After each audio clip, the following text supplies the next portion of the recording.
In this video, we're going to be going over how Excel can be used to introduce a new lesson or idea. We're going to look at an Excel spreadsheet that the students went through a couple days ago when we were working with exponential rates. So, we're going to do this as if we were the student. So, here's the question, and then here's our little workspace. You have been hired by a painting company to paint a room.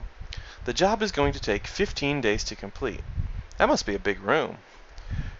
You have the option of selecting one of two choices for payment. Your first choice is to be paid $1 the first day, $2 the second day, $3 the third day, adding $1 each day. Or your second choice is for 1 penny the first day, 2 pennies the second day, 4 pennies the third day, doubling each day. Which option will you make more money at the end? Okay, now I had this same question when I was a student in school, and I'm not going to lie, my choice was the $1 the first day, $2 the second day, because my thought was, a penny the first day, that's never going to get up to as much as $1. But let's see if I was right back then. So with Excel, we can make very nice tables, just really quick tables. First, we're going to start by clicking on Excel, coming over here, and selecting this cell.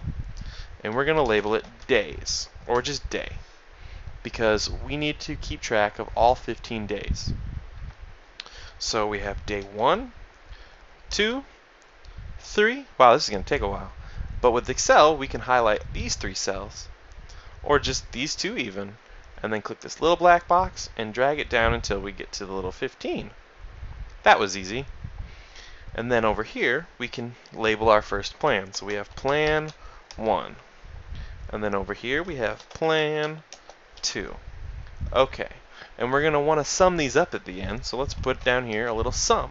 And this is where we're going to get into our first little function that Excel already has built in. So right here, where we want our sum to be, we're going to hit equals. And that is an Excel notation that tells Excel that we want to use some kind of formula. This formula is a built-in function, and it's easily called the sum function. And we're going to open that with a parenthesis, and then we're going to select where we're going to sum the data, which is right there. And then close it with another parenthesis. And then just like with the dates over here, the days, we can just click this little box and drag it over.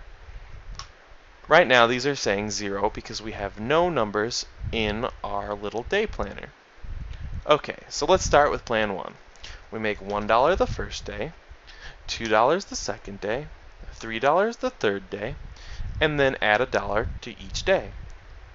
Adding $1 each day. So for this, we're going to use another little function or formula.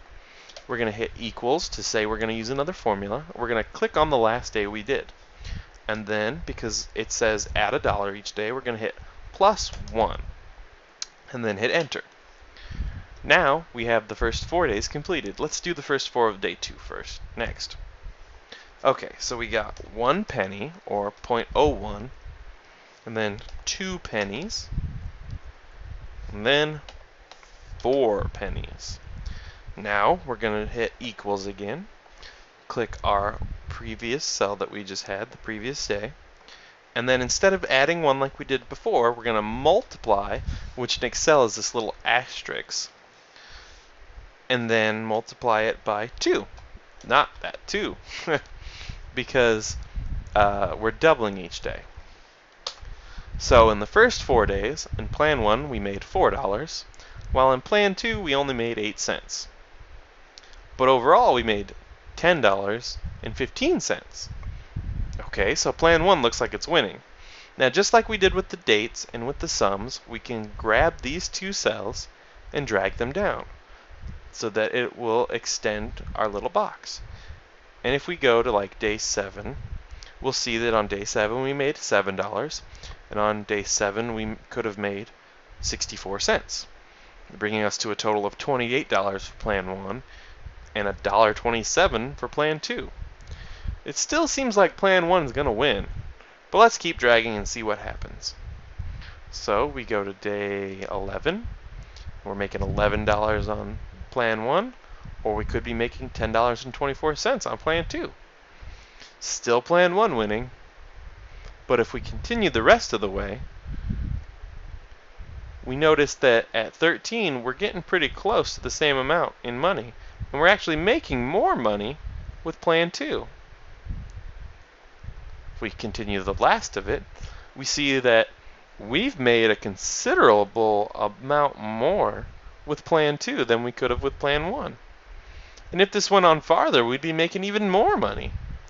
So clearly, plan 2 is the winning selection. This is just one example of an exponential rate. Plan 2 is the exponential rate. Thank you, and if you have any questions, please email them to me, and have a great day.